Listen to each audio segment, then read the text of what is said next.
Monday morning இன்னைக்கு வைகாசி விசாகம், அதனால என்னோட டே 5 o'clock ஸ்டார்ட் ஆயிடுச்சு. அது மட்டும் இல்லாம பாப்பாக்கு ஸ்கூலும் ரீஓபன் ஆயிடுச்சு. இந்த வருஷம் பாப்பா ப்ரீ கேஜி, ஸோ 12:30 வரைக்கும் தான் அப்படின்றதுனால லஞ்ச் கிடையாது, ஸ்நாக்ஸ் மட்டும் தான் கொடுத்து அனுப்பணும். ஸோ அதனால சாமியெல்லாம் கும்பிட்டுட்டு பிரேக்ஃபாஸ்ட்டுக்கு இட்லியும் சாம்பாரும் தான் ரெடி பண்ணியிருந்தேன். இந்த காம்பினேஷன் என் பாப்பாவோட ஃபேவரட், அதனால வீக்லி 2 வைஸ் கண்டிப்பா இட்லி சாம்பார் இருக்கும். ஸ்கூல் எப்படா ரீஓபன் ஆகும்னு ரொம்ப வெயிட் பண்ணிட்டு இருந்தேன். ஏன்னா அவளோட சாப்பிட்ற டைம், தூங்குற டைம் எல்லாமே மாறிடுச்சு. ஸ்கூலுக்கு போகும்போது மேம் கிட்ட சொல்லிடுவோம் அப்படின்னு பயமுறுத்தியே சாப்பிட்றது, தூங்குறது எல்லாமே கரெக்டா பண்ணிடுவா.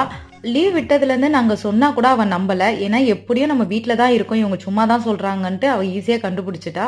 இன்னைக்கு ஸ்கூல் இருக்க போகணும்னு சொன்னதுமே அழ ஆரம்பிச்சிட்டா. அவளை என்கரேஜ் பண்ற மாதிரி புது ஸ்நாக்ஸ் பாக்ஸு, வாட்டர் பாட்டில் எல்லாமே காட்டி உனக்கு என்ன ஸ்நாக்ஸ் பிடிக்கும்னு கேட்டு அவளுக்கு பிடிச்ச மாதிரியே இன்னைக்கு சாண்ட்விச்சும் மேங்கோவும் வச்சு பேக் பண்ணி கொடுத்துட்டேன். வீட்டில் தான் கொஞ்சம் ஸ்டார்டிங் ட்ரபிள் பண்ணா, ஸ்கூல் கிட்ட போனதும் என்னை கண்டுக்காம டாட்டா சொல்லிட்டு கிளம்பிட்டா.